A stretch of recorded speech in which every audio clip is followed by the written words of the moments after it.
Foolishly, I believed that I would put August and September in different videos, but here we are again. Hello, my name is Julie, and I have read quite a few books in the last 2 months. Like the last couple of wrap-ups I've had, I have past me talking about my August books, and I have present me talking about my September books. I read quite a bit. I have finally caught up with how many books and pages I read last year. But without further ado, let's see some quick stats before I talk about my August and September books. So I ended up reading 12 books in August and 10 books in September. I read 4,590 pages in August and 3,705 pages in September. And I have rated the books about the same. I had an average of 3.58 in August and 3.555555 in September. Here are some other quick stats that I'll throw up here because I love doing that. See if there's anything interesting of note to point out. But my goal is for this video to be as relatively short as I, a very talkative person, can make it. So let's get started with all the books that I read in August. So the first book I read in August actually ended up being my favorite, and that was The Heart Principle by Helen Huang. This is the third book in the Kiss Quotient series, but all of these can be read as standalones. This is a romantic drama, not a rom-com, as the other two have more been. But this is about our main character, Anna's son, who is a professional violinist who has had to take a break from performing because a video of her performing went viral, and it was an overwhelmingly positive response, but that has made her panic so much that she can no longer perform. Her long-term boyfriend says he wants to do an open relationship before they commit to marriage, so she decides to empower herself / get revenge on him, be out of character to have a one-night stand, and she ends up meeting Quan. She panics and doesn't go through with the one-night stand, but they do have a connection, so they keep in touch and kind of keep going out. And as this relationship is starting to bloom, something terrible happens in her family that completely shifts the focus of her life. This book made me feel so many feelings. I absolutely love our main character, Anna. I do like Quan as well, but this was a little bit more centrally focused on her instead. She discovers very soon into this book that she has autism, and she is sort of deconstructing a lot of things that she and her family put on her as she's realizing that they are negatively affecting her because of her autism, and learning how to more effectively go throughout her day and take care of herself. The plot of her family and her trying to figure out how to be there for her family as her father is ill, it's so heart-wrenching. It comes from experience. Helen Huang lost her mother around the time that the bride test was written. You could see that this was the author processing a lot of the stuff that she had to go through. So that was really well done. When you do get to the romance, perfect. Do I think this possibly topped the Kiss Quotient? Maybe. I'd have to reread it. But Quan is just the ideal man. This isn't the sort of romantic lead that I gravitate toward, but he is so sweet, and he's a great communicator, and all he's trying to do is do what is best for every single person around him, which is the ideal hero for me. And the thing that I usually have a problem with, particularly in romance or rom-coms, is that the ending, the pacing is usually way off. It's too abrupt. But this one, we have more of an extended, like, this is what the resolution of this couple months looks like. And I think that that was done so well and realistically. So this was a really easy 5-star for me, and I will literally read everything this woman writes. I love you.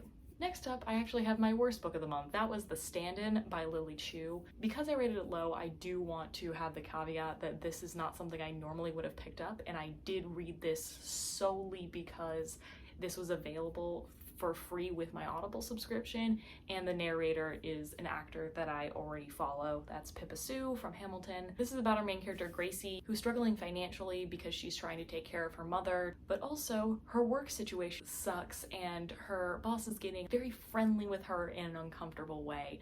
She ends up getting fired, but then she gets photographed in public, mistaken for a Chinese movie star who is in her city at the time. The actress, Wei Feng Li, decides to show up to her saying, "Hi, I've got too much on my plate with this play. Can you do all my public appearances as me? I will pay you a lot of money." And she's like, "Well, I have to. I've got financial needs." All the while, there's Wei Feng Li's best friend, who is also a very famous Chinese actor, not approving of this whole scheme, as he doesn't think Gracie is good enough.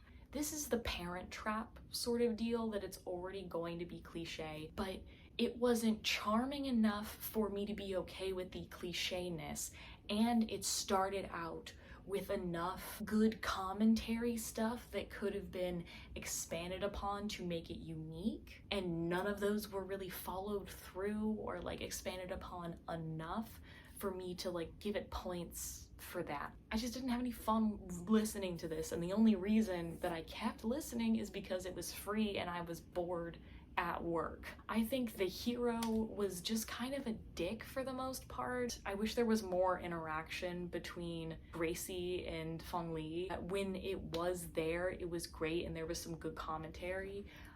There's talk about mental illness and sexual harassment, but the thing is that like isn't really resolved in a satisfying way. Our main character is also very much the like Mary Sue doesn't believe that she's pretty type thing. Also, the plot twist was ridiculously predictable, but like I can forgive that. So I ended up giving this a 2-star. It wasn't bad, I just like didn't care and didn't have fun. Next up, we have an arc that was provided to me by NetGalley and the publisher in exchange for an honest review, so thank you so much to them, and that is The Villa by Rachel Hawkins. So last year, I read The Wife Upstairs, and it ended up being a 4.5. It was like in my honorable mentions for favorites of the year because it is a retelling of Jane Eyre, which was one of my favorite books of 2020. I wasn't interested in her most recent thriller release, but this one, which is going to come out in January of 2023, immediately hooked me, and oh my god, this premise. So this is partially based on Fleetwood Mac and partially based on the vacation that Mary Shelley, Percy Shelley, and Lord Byron went on that ended up being the birthplace of Frankenstein. Two things I love, Mary Shelley and Fleetwood Mac. Our main character, Emily, is a cozy mystery writer, has really hit a roadblock and just doesn't want to do this anymore, partially because her soon-to-be ex-husband is the inspiration for the hero, so she's really struggling. But then her best friend from when she was younger, who is now this like social media guru person, reaches out and is like, "Hey, would you love to go on this writing vacation in Italy, this villa that we could go to and just hang out and bond and write together?" It turns out that the villa that they're staying at was the site of some gruesome murders that then became famous because of the art that the women who stayed there made at the time of those murders. So one woman ended up writing a feminist horror novel, and the other woman wrote an album that kind of reminds me of Tapestry by Carole King. We are seeing partially from the perspective of Emily as she is in this villa and finding out more information about the past, while also having her own thrillery pursuits, and we are also seeing the narrative that the author of the horror book has left in the villa of her time there. Long premise, but great. The vibes. It's kind of like how Midsommar is a gruesome horror that also takes place entirely during the daylight. This is a gothic horror that takes place in an idyllic beach villa.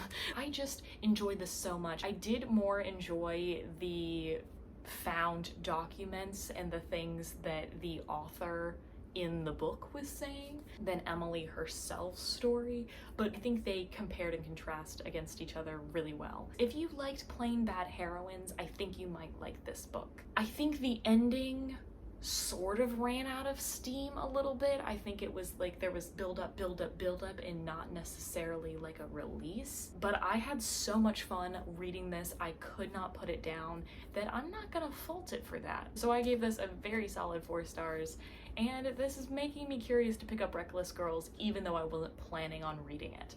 Then for my book club 3 of Clubs, our theme this quarter is time travel, and the second book that I chose for us to read was Sea of Tranquility by Emily St. John Mandel. This is a literary fiction that's also a little bit sci-fi, where we follow different narratives in different points in time that all seem to revolve around this one really weird experience that all these characters have. There's someone in the Canadian wilderness in the 1800s, there's someone who is in modern day and is finding out that one of their friends is dead. In the near future, there's an author who is going on a book tour for their book about a pandemic, and then a pandemic actually starts. Sounds familiar. In the very far future, we have a man who is being hired by a time travel government agency to investigate a disruption in time. This book has an incredibly slow start, so do not DNF this book until you get to that time travel guy's narrative, because the book does not show its true colors until that point. I don't have a lot to say about the beginning perspectives, but the perspective about Mandel herself could have gone wrong fast, but instead of feeling like it was just self-insert, it felt like a friend who was confiding in you instead, so that went well. I think the big questions that are asked about the nature of reality and how the nature of reality has people interact with others and how human empathy is always the most important thing, I thought it was just great. And this was a short book that ended up surprising, I think, every single person in the book club who read it. So I have to dock points for the slow start, but I think it did have a good payoff, so I ended up rating this about a 3.5 star. Then I read Firekeeper's Daughter by Angeline Booley. This is a YA thriller. Our main character, Donis, is an unenrolled member of the Ojibwe tribe, and she has had a lot of things go wrong in her life. Her uncle relapsed and died of an overdose, her grandmother is ailing, and her best friend in front of her is killed in a murder-suicide that was caused by her friend's meth-addicted ex-boyfriend. Then the FBI ends up showing up and asking Donis if she will be part of an investigation about the drugs in the community, as this seems to be an even bigger problem than the community itself knew. As a thriller itself, that this was pretty good, but the main draw of this book is this native community. And you can tell how much the author loves her people and portrays everyone in an empathetic light while also holding people accountable for their wrongs. For example, the elders who are not wanting certain people to be enrolled tribal members even when they are involved in the community, the FBI and the American government and how they're treating the community, how there are good things and bad things about the specific like taxation laws and everything on them. The romance element in this book, I think I could have been mostly skipped, but I just really enjoyed having this character who is trying to do the best for her community, talking about all the things that she loves in her community, but also wanting everyone to be better. The action in the last, I don't know, maybe quarter of this is really satisfying. There was so much build up, and there was a payoff. I think some of the high school stuff came off as a little cliche at the beginning, but it was paid off. I thought this was great. A lot of the things that the author had to say, I think will really stick with me as a reader. So I ended up giving this a 4 star, and I do recommend the audiobook. Then I read Rich People Problems by Kevin Kwan. This is the third and final book in the Crazy Rich Asians trilogy. The matriarch of the Shang Young clan is on her deathbed, and everyone is swarming to her mega mansion to try to get their share or more of the inheritance. The style of this series is so incredibly particular, where we have jumping to a bunch of different perspectives, all of these people with different levels of privilege and different levels of being stuck up about their privilege as they're trying to navigate and do what's best for them. There's the extravagant wealth that all of these characters have and then taking advantage of that, which is really fun. And there's a lot of characters to laugh at and characters to laugh with. I wish that we had a little bit more of Suyi's backstory because we ended up getting little bits and pieces, but I was assuming that we were gonna have like a big reveal, a long chapter that was just her, and I wish we kind of had that. I also thought the pacing of this was a little bit slow. There were some chapters of like just satirical talking to some of these characters that I'm just like, I don't really care. But I think the resolution was really good with what ends up happening with the inheritance. I thought that this installment in particular, because it didn't have a protagonist as much as the other two installments had, it kind of lost me and I wasn't as driven to pick this up. So I ended up giving this 3 stars, 3.2 stars. These are really fun summary reads, and I will be interested in picking up Sex and Vanity by Kevin Kwan. Then I read Make It Sweet by Kristen Callahan. This is a romance book that was highly recommended by my friend Brooke. It got me on the premise that the male love interest is a hockey player who also bakes, which like 2 of my main interests, love that. So we have our 2 main characters, Emma and Lucien. Emma is a famous actress who got her big break on a Game of Thrones-like show but just got killed on the show, so now she's out of a job and she wants to go lick her wounds. So her grandmother recommends she stay with a friend of hers, and she ends up staying at this resort place that Lucien's grandmother owns.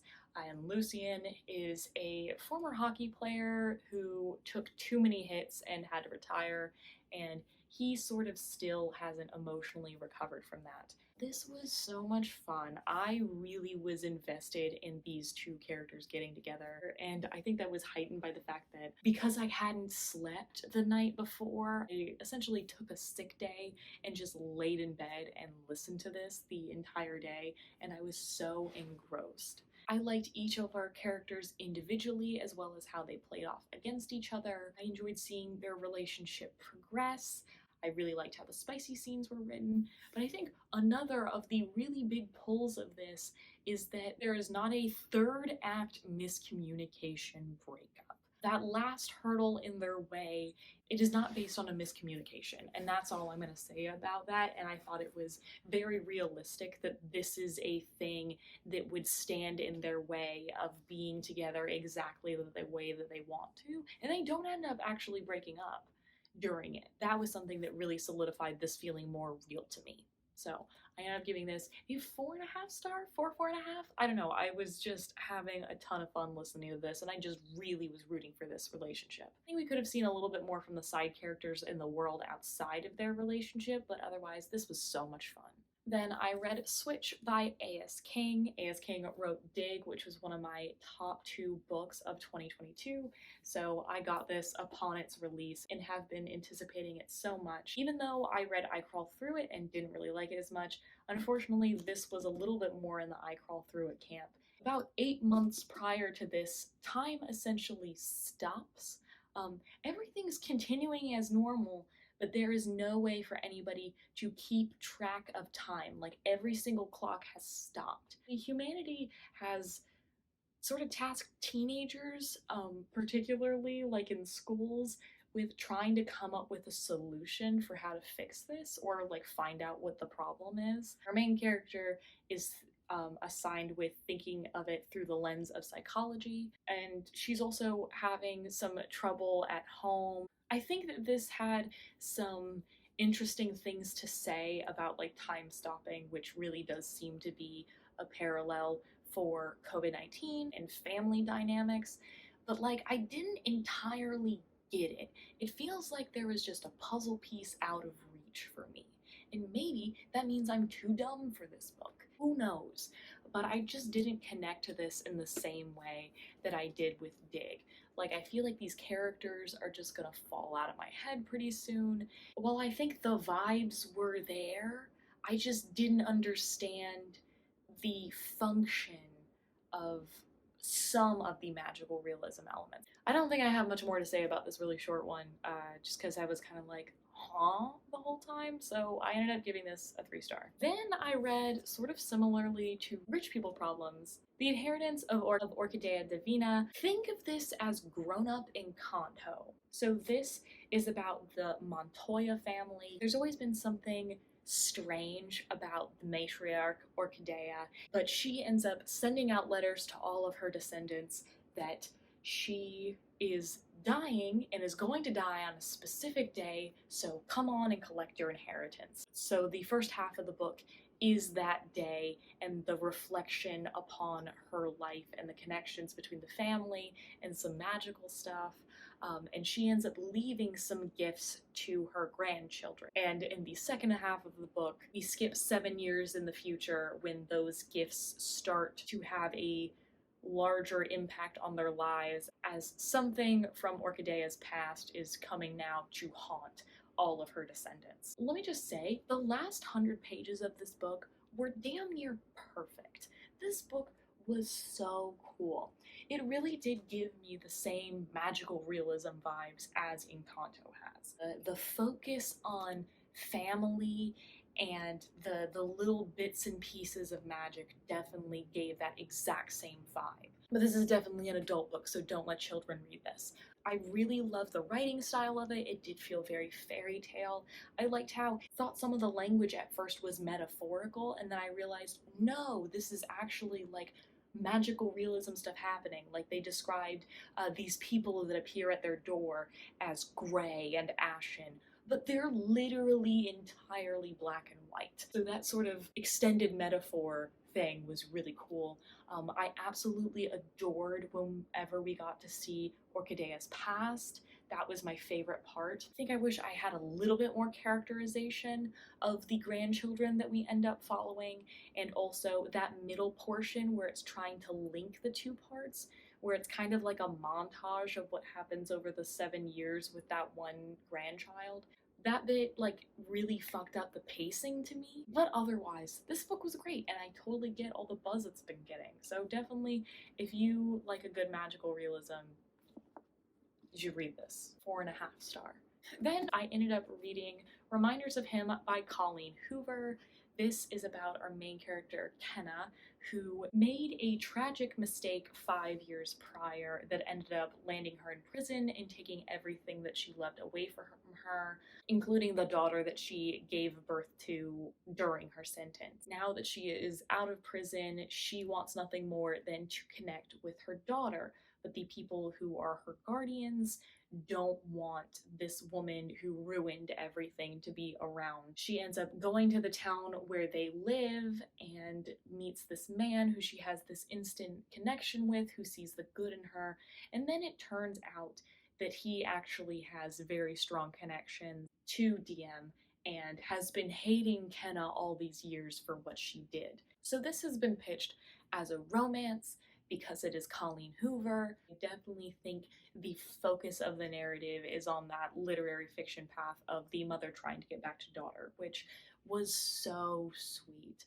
I could take or leave the romance that is sort of sprinkled throughout this book. It is sort of a bit of a driving force of the plot. It has its function in the story, but this being pitched as romance first is sort of misleading. I think the characterization of Kenna was great. She is so racked with guilt. Getting to see her daughter was the only thing that she was living for years, and we also see the letters that she wrote about the mistakes that she made and about her past. I thought that that was really well done, and the ending was extremely cathartic. I thought that Ledger could have had some stronger characterization, considering that he is also a perspective character. And I also thought there was like a couple of comments made that seemed very performative of Colleen Hoover. For example, Kenna randomly points out how diverse the people that Ledger hires at his bar are, instead of just like describing a character as a black man. Setting that aside, I did get a lot out of the mother-daughter storyline of this, so I ended up giving this a 4 star. Next up, in a buddy read with my friend Katie, who has yet to finish this, but I completely understand it, we're busy college students, we read Royal Assassin by Robin Hobb. Last year we read the first book in this series, and hopefully we will continue reading this series together. This is a series about our main character Fitz, who is the bastard of the crown prince of the Six Duchies, and when it comes to light that he exists, his father ends up abdicating the throne. He is raised to end up being the king's assassin. This book, I do think, improved on the story in the first book. I really don't like time skips. Said it before, say it again. One of my problems with the pacing of book one was that it does take place over the course of like 10 years, while this is a story that takes place over the course of, let's say, like a year. So it did feel more solid, and like I had a greater grasp on the scope and scale of the timeline and who our players were. And I think partially because of that, I had a stronger emotional connection to the characters that we do follow in this book. The two romantic relationships that we do see throughout these, I was really rooting for. The politics navigation was done really well. The things that we keep learning about the magic are so cool, and I think the ending of this, for real, like Robin Hobb does not pull fucking punches. These stakes have been raised tremendously, especially with King Shrewd is on his deathbed essentially in this book. You really feel like you're just waiting for the other shoe to drop, for him to die and see what chaos ensues. Really, I think I enjoyed my time with this book more than I did the previous book. And I think that that emotional connection will only grow and make me like the continuing installments in this series even more. So I ended up giving this a very solid 4-star. So the last book that I read in August was The Other Black Girl, and this is a thriller suspense, maybe, because it is a slow burn type thriller. But our main character, Nella, who is the only black girl who works in her office at this publishing firm. It's her dream job, and she wasn't expecting how much of an uphill battle it was to promote diversity in her workplace. At the very beginning, another black girl is hired, and she's sort of looking for kinship with her, but not long after that, she ends up getting a note on her desk that says, "Leave now," and that sort of sends her spiraling into figuring out who sent this. Is it a threat or a warning? And at the same time, the other black girl ends up climbing the ranks a lot faster than Nella has ever been able to. This definitely took a turn around the 2/3 mark that I wasn't expecting, and that was my favorite part of it, and that's all I'm going to say about it, because I think it is a really good twist to see. I enjoyed that we see little snippets from other perspectives other than Nella. I think if those perspectives weren't there, this would feel like less of a big deal. And I think a lot of the commentary that was had about being a black woman in the workplace, and a lot of the microaggressions and racism about the main character's own biases and how that intersects with her blackness was so interesting. And I thought the audiobook narration was great. Definitely think the pacing was just too slow, particularly in the middle portion where it felt like nothing was really escalating and we were sort of just staying at the same spot for a while. And I think that ending was just perfect for this. So I ended up giving this like a 3.5 4-star. I did end up enjoying it and would recommend it to fans of Ace of Spades. And now we're back to the present with my September books. The first book that I read in September is a book that I have had on my radar since the moment I laid eyes on it, and that was Things Have Gotten Worse Since We Last Spoke by Eric LaRocca. More specifically, I ended up reading this edition of the story, Things Have Gotten Worse Since We Last Spoke, but then I ended up also reading the other stories in the collection that is now being published in, which was provided to me early by the publisher and NetGalley, so thank you so much to them. Things Have Gotten Worse Since We Last Spoke is about two queer women who meet in an online chat room in the early days of the internet, and we know that one of them has ended up dead. I definitely do get why this has been getting all the hype it does. It does definitely have a shock factor. It gets weird kind of fast. And I also think that the themes that it talks about how queer people have found the internet a newfound safe space, but how there can also be dangers with that, was really interesting. And that made me more excited to visit the other two stories. However, I don't think that the other two stories, both of which are much shorter than Things Have Gotten Worse, lived up to Things Have Gotten Worse. And each of them I would describe as a different type of horror than the others. I think it's been interesting in my horror journey figuring out which books are what type of horror, whether they are slashers or surrealist or paranormal, and I am sort of learning what things I like, but part of the fun is the guessing. When it comes to Things Have Gotten Worse specifically, I do think that we could have spent more time with these characters, building them up. I know that this is done entirely in text. The communication could have gone on for longer to build up different ideas of who these characters are and talk about the themes more. And the other two just haven't stayed very long in my mind and felt more like something that I would have been assigned to read in school, maybe, and just kind of missed the mark. So as a whole, I will be rating this collection 3 stars, but specifically Things Have Gotten Worse, I rated that 4 stars. Next up, I read Where Futures End by Parker Peavyhouse. I read this for the Becca's Book-Athon prompt to randomize my Goodreads shelves, and I got this, and I definitely would not have picked this book up anytime soon. I've not heard anything about this book. I've hardly heard of this author in years, and I probably would have taken this off my TBR. But this was so good. So this is about 5 different teenagers, starting from a year in the future, and then 10 years in the future, and then 30 years in the future, 50 years in the future, hundreds of years in the future.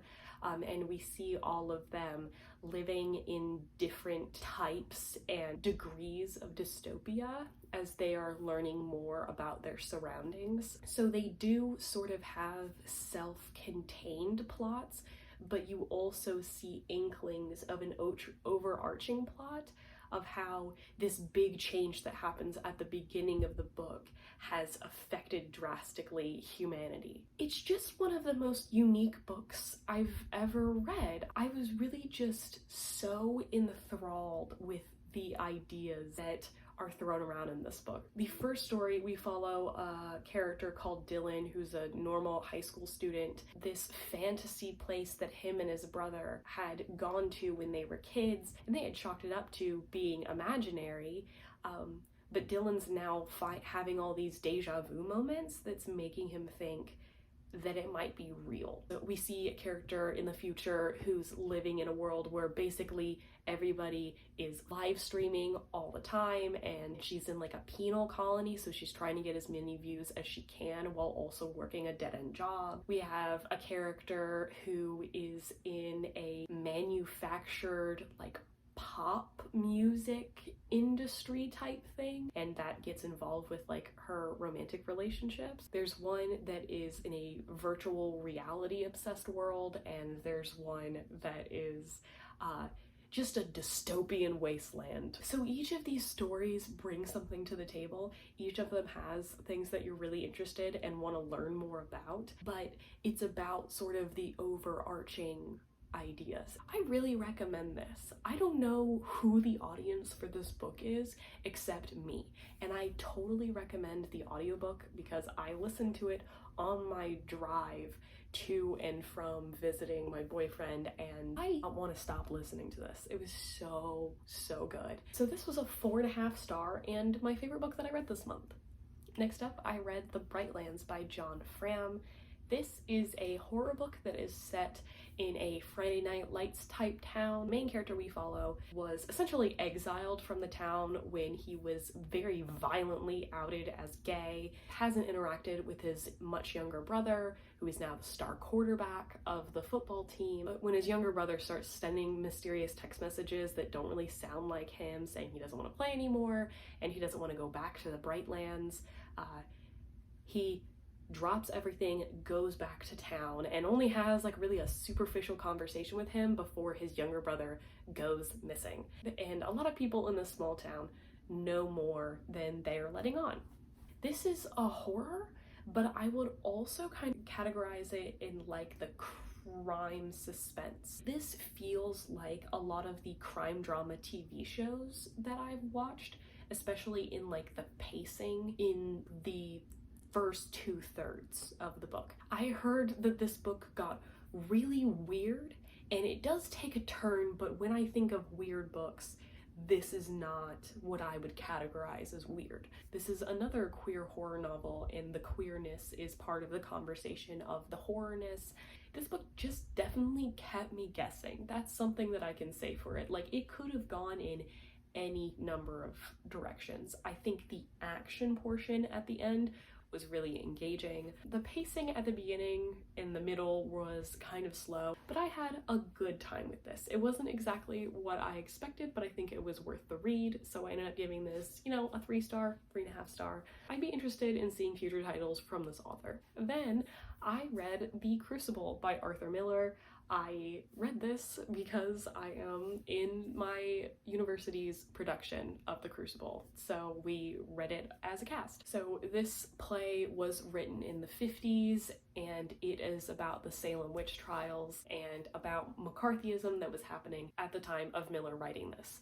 The people in the play were all real people. The situations are not always real because we don't exactly know what happened, but when a bunch of young girls end up ill and some say possessed, the town of Salem is trying to find the witches that are responsible. In real life, there was likely a lot of food poisoning type things that were happening that was making these girls sick, and then there was a lot of lying about witches because nobody wants to die. I like a lot of the symbolism in the play, and there are some lines that are just really powerful. The relationships between the characters are really interesting. I think it's good that the women in the play are given agency, but I do think it shows, it possibly shows Miller's own prejudices against women, or he was trying to show the prejudices against women at the time, that the men are always speaking for the women.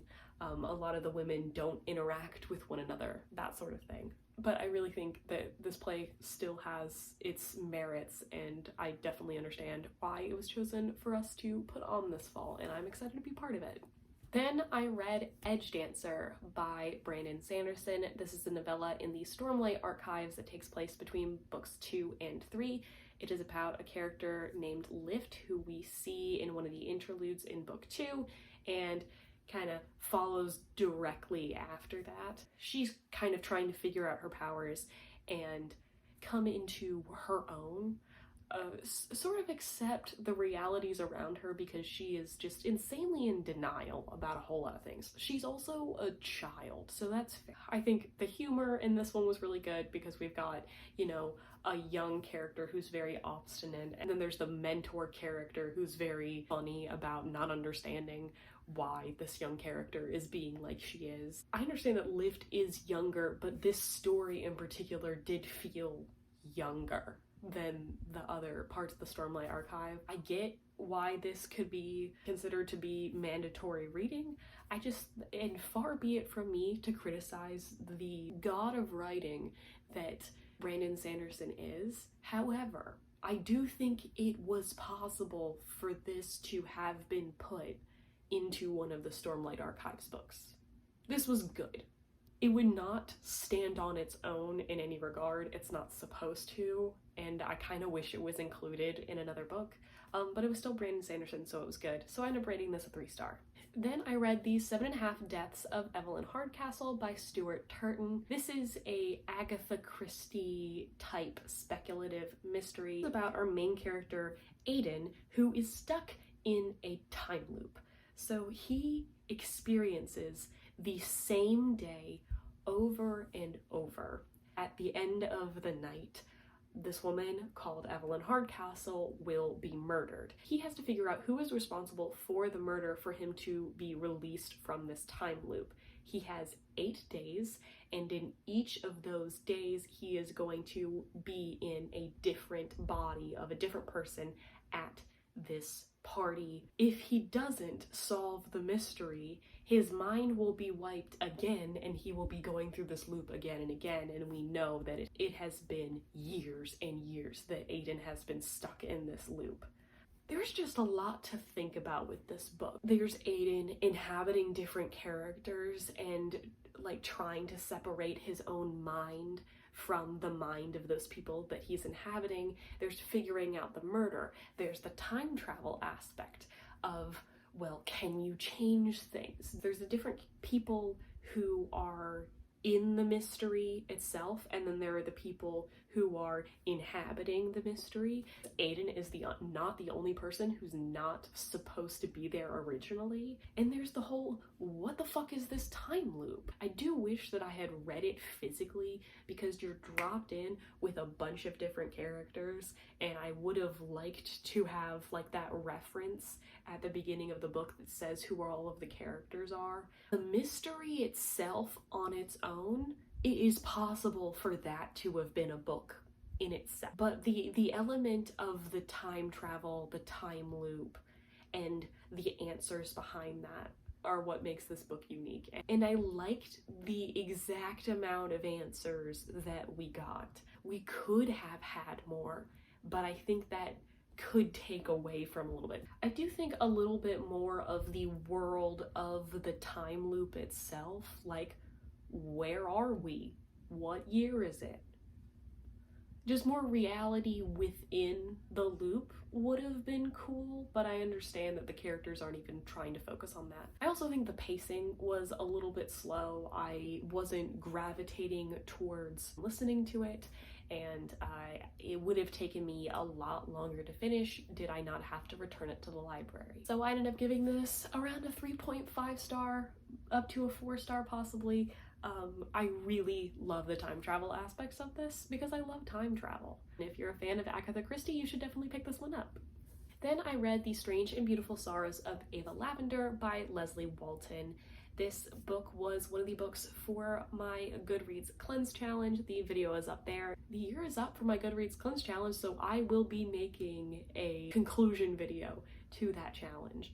This is a YA magical realism story. It follows this family that has had a lot of magical things happen. One character has turned into a bird. A character magically is perfect at baking, and Ava Lavender was born with what looks like angel wings, but is otherwise entirely normal. So we sort of follow this family tree throughout the years until we get to the point of catching up with Ava, and we follow this couple years as new figures are moving in the neighborhood. She is, for the first time, really experiencing people who are outside her family, reacting to how she's being perceived. This is just about exactly what I expect when I think of a magical realism. I think if I would have read it years and years before, I would have liked it more. The thing that did surprise me is, like, sometimes there would be references to sudden violence, to explicit sex. That surprised me because this is YA. I think the writing style was nice. It was flowery, like a lot of magical realism is. I love, you know, a magical family, but I think the scope sort of messed with what, like, the message was supposed to be, because I didn't think that there was as much of, you know, a takeaway from this other than just experiencing these years with the family. And it ultimately didn't leave me with a lot to think about, which was a little bit of a letdown. So I ended up just rating this 3 stars. It's just not going to stay in my brain for very long. Then, also, for my Goodreads Cleanse Challenge, I finally got from the library The Time Traveler's Wife by Audrey Niffenegger. So this is about our main characters, Claire and Henry, and their love story, but it isn't typical because Henry has a genetic disorder that makes him spontaneously time travel. He can't control it, when it happens, where it happens, when he goes to, anything like that. Claire has known Henry since she was a little girl when he time traveled as a middle-aged man, but Henry will not meet her until he is 28 and she is 21. So there's a lot of things happening out of order for them, and it follows mostly chronologically through Claire's life, through both of their perspectives as they are trying to find a way to be together despite this thing that is in the way, especially because it is really dangerous to time travel, as he has absolutely nothing on him when he time travels, don't know how long he's gonna be there, he has to steal things to stay alive. The timeline, as Henry sees it, is static. He has not been able to change anything. So anything that they have experienced, they know is how it will always be. So there's nothing he can change. And they don't always have the same information that the other one does. I think it's important to this book that the author of this is not an author by trade. She is an artist like Claire is in the book. And this was originally thought of as an artwork. And then she was like, no, this is a novel. And something about that I really think clicked for me. I just love the relationship between these two characters. I thought both of them were compelling. The pacing was done really well, and the balance between flipping back and forth between the characters and timelines was done in a way that was compelling and made sense. Both the way that the relationship was crafted artistically by the author and the relationship, like the romantic part of it, I thought both of those were really great, and there were high highs and low lows just like there are in anyone's life. The couple of things that gave me icks: you have to get past the idea that Claire's kind of been groomed because she was met as a child by a middle-aged man, and eventually, you know, he lets slip that they're going to get married. It's an immutable timeline. He's not going there on purpose. He's not purposely seducing her. From his perspective, he is already married to her. It's a confusing timeline, and you just gotta think that this is not a real person, you know? There were things that were printed that might not have been printed were it published today. Like, there's some language that I thought was ableist. There are queer characters, but then there's also like references that I think the author didn't think was homophobic, but are kind of like backhandedly homophobic. To my memory, I don't really remember. We could edit it, and it would have been really easy to keep this story intact without them. So I ended up giving this a 4-star. The relationship, I was rooting for it so hard. It feels very Orpheus and Eurydice, where you know things are going to happen before they end up happening, but you want them to change anyway. And that was the last book that I read for my Goodreads Cleanse Challenge. And then, somehow, I read the most intimidating book that I have attempted this year, and that is Anna Karenina by Leo Tolstoy. I have been telling myself that I was going to read this for like a year and a half, 2 years now. This is a Russian classic. This is considered by many to be one of the, if not the greatest novel of all time. We have a bunch of different plots, but the slice of life that we follow is around the affair that the well-off married woman Anna Karenina has with her lover Count Vronsky. We have Anna's brother, who is kind of the connecting point between all of the characters that we follow. Like, Anna is going to get into an affair with a guy who her brother's sister-in-law has a crush on, and her brother's best friend has a crush on his sister-in-law, and then his wife, all these sorts of things. Well, this isn't a new favorite classic of all time for me. I do think this is one that is going to stick with me for a long time. I ended up underlining stuff when I was reading this. There were a lot of quotes that I did enjoy. This is not the most popular translation of it, but I still really enjoyed a lot of the prose and, at the very least, the ideas that was going on. I knew that this wasn't going to be entirely centered on Anna and her plot, but her plot to me was far and away the most compelling of all of these stories, and I thought she was the most interesting character. I think Levin is the most well-rounded character. That is not really up for debate because Levin is a stand-in for Tolstoy himself. This was also published episodically, and I knew that going into it, but it definitely felt like that when you were reading it. There were some chapters that didn't necessarily feel like they were as important as the rest, and they had some ties to other chapters of it, but it felt like this was sort of a filler episode that really only had one minor point to being in the plot. Long chapters about farming and the serfs, and I'm like, I don't care about this nearly as much as I care about these characters' interpersonal relationships. Anna has some really stunning monologues, and the guilt that she feels around having her own feelings and chasing her own happiness, having to abandon some things that give her happiness in order to chase others, was really interesting. And I haven't written my full in-depth review of this yet, but this definitely for me was an above average classic, and I'm very proud of myself that I ended up taking this off my list. And if you've read this book, I'd really love to talk to you about it, so let me know.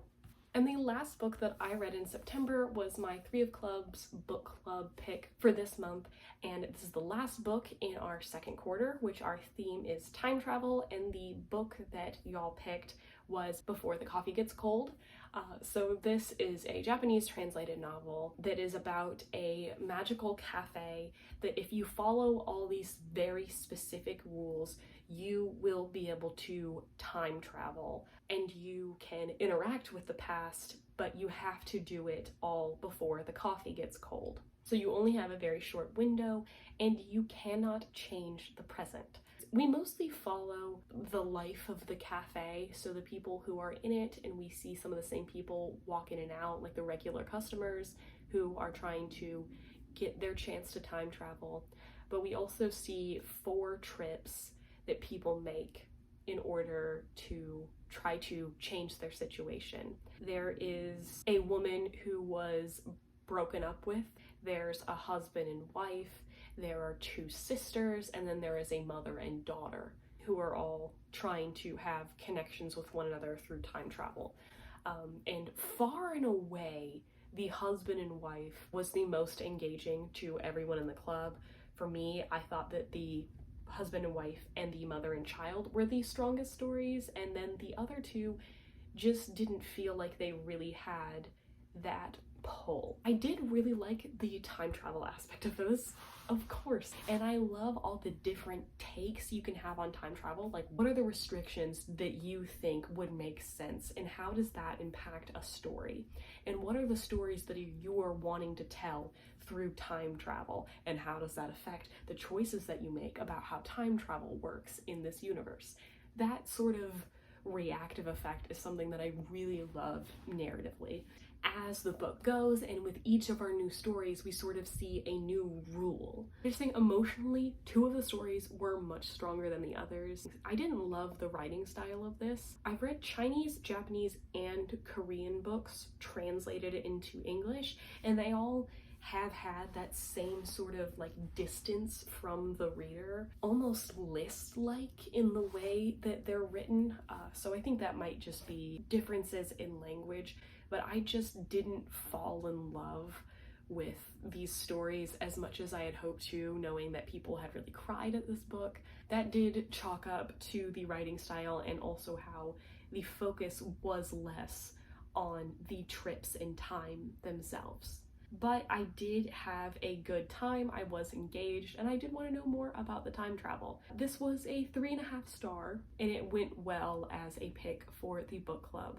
If you're interested in joining our book club, the last quarter of the year has been chosen by you all. Our hand theme is magical schools, and the books that we are going to be reading in October and November have already been announced, and you can help select what our December pick is going to be.